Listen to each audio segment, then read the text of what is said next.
যতই পজিটিভ থাকতে চাইতেছি ব্রাজিলের নিয়ে, কার্লো আনচেলত্তি নিয়ে, ততই মানে প্রথমে মিলিতাওর ইনজুরি, তারপরে হচ্ছে আপনার এস্তাবাও চলে গেল, তারপর লাস্ট ছিল আমাদের ওয়েজলি। আমাদের ফুল ব্যাকেই যত সমস্যা।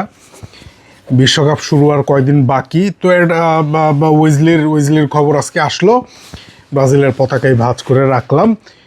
ওয়েজলি আউট বিশ্বকাপ থেকে, এবং ওয়েজলির পরবর্তীতে যাকে কার্লো আনচেলত্তি দলে ভেরাইলো, congratulations to Ederson, Manchester United player, খুব রোবাস্ট এবং খুব ফিজিক্যাল এবং খুব ভালো বল উইনার মিডফিল্ডে। কিন্তু আমরা তো হারাইলাম রাইট ব্যাক ওয়েজলি, এবং আমাদের যে অ্যাটাকিং প্যাটার্ন খেলার, সেইটা যখন ওয়েজলি নাই তখন আমরা ভেনেজের কথা বলতেছিলাম। কিন্তু একটু লাস্ট কিছুক্ষণ আগের আমি ভিডিওতে আমি বলছি যে কার্লো আনচেলত্তি কারে ভাবতেছে রাইট ব্যাকের জন্য, যদি ওয়েজলি না থাকে তখন কি হবে। এখন তাহলে ঘটনা ওইটাই, কার্লো আনচেলত্তি যা বলেন এবং তাই করেন, এবং তা কতটা সঠিক হয় বা হবে, অলরেডি 2030 পর্যন্ত তো কন্ট্রাক্ট নিয়ে নিছে। এখন যখন কার্লো আনচেলত্তি 2030 পর্যন্ত কন্ট্রাক্ট নিয়ে নিছে, তখন আমি এই ব্রাজিলের পতাকায় যে ভাঁজ করে রাখলাম, মানে আমার কাছে মনে হইতেছে কি এইটা এখন, মানে আমি কি কার্লো আনচেলত্তির এই তারা ক্রিটিসাইজ করতে পারবো, না ক্রিটিসাইজ করলে আমার গুনাহ হবে? মানে আমি কার্লো আনচেলত্তির ক্রিটিসাইজ করছি, I love him, is don, I know him, I know is the best, কিন্তু মানুষ তো এখন বিষয় হচ্ছে ন্যাচারাল রাইট ব্যাক ইনজুর্ড হয়ে গেল, খুবই দুঃখজনক ওয়েজলির জন্য। একটা ইয়াং বয়, তাকে আমরা ফিল করি, ব্রাজিলের ক্ষতি হয়ে গেল। এখন একজন ন্যাচারাল রাইট ব্যাকের জায়গায় তো একজন ন্যাচারাল রাইট ব্যাকই আনার কথা। মিডফিল্ডে আপনি প্লেয়ার আনলেন, ডিসেন্ট প্লেয়ার, ফাইন প্লেয়ার, আমি হ্যাপি এডারসনের জন্য, সে ওয়ার্ল্ড কাপে চান্স পেয়েছে। কিন্তু কোন অবস্থাতে সে ওয়ার্ল্ড কাপে চান্স পেয়েছে? দিস ইজ নট, মানে প্রথম সুযোগে সে কিন্তু চান্স পায় না, প্রথমবার তাকে ভাবা হয় নাই। দ্যাট মিনস প্রথমবারে কার্লো আনচেলত্তি ভাবছে যে তার মিডফিল্ড ঠিক আছে। ফ্যাবিনো রানসে এমন হয়তো, যদি ফ্যাবিনো বাজে খেলতো, আমরা তার ফ্রেন্ডলিতে তার খেলা দেখছি, ইজ গুড।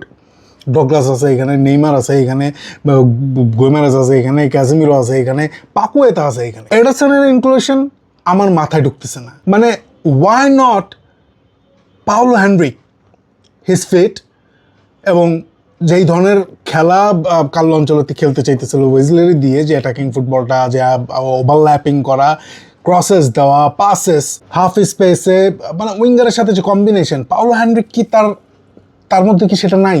আমি তো ভিটো রিজের কথাও ভাবতেছিলাম, যদিও সে রাইট ব্যাক না, সিটির centre back.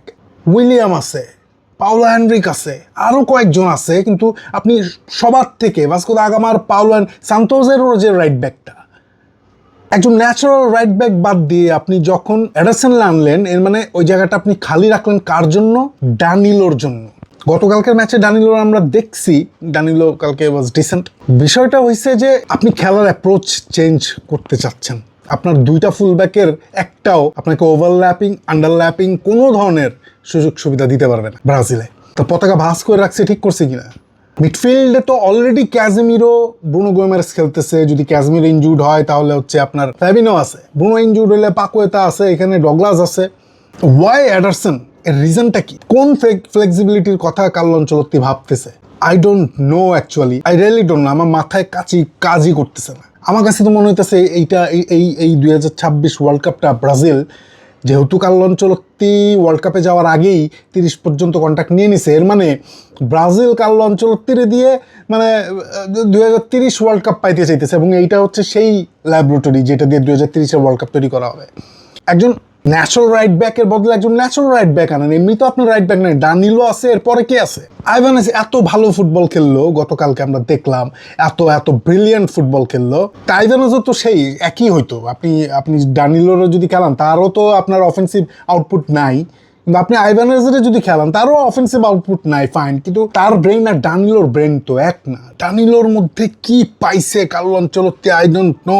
Congratulation Ederson, national টিমে আসছে। মানে কি বলবো ভাই, আমি বুঝতেছি না। আমাদের রাইট ব্যাক, ফুল ব্যাক দুইটা এমনিতেই সমস্যা ছিল বিশ্বকাপের আগে, কপাল মন্দ হইলে যা হয়। এখন একটা ন্যাচারাল রাইট ব্যাক আমাদের নাই, বাজে দুইটা লেফট ব্যাক নিয়ে আমরা বিশ্বকাপে যাইতেছি। একটু আগেও কত অপটিমিস্টিক ছিলাম, এখন সেইটাও আর থাকতে পারতেছি না।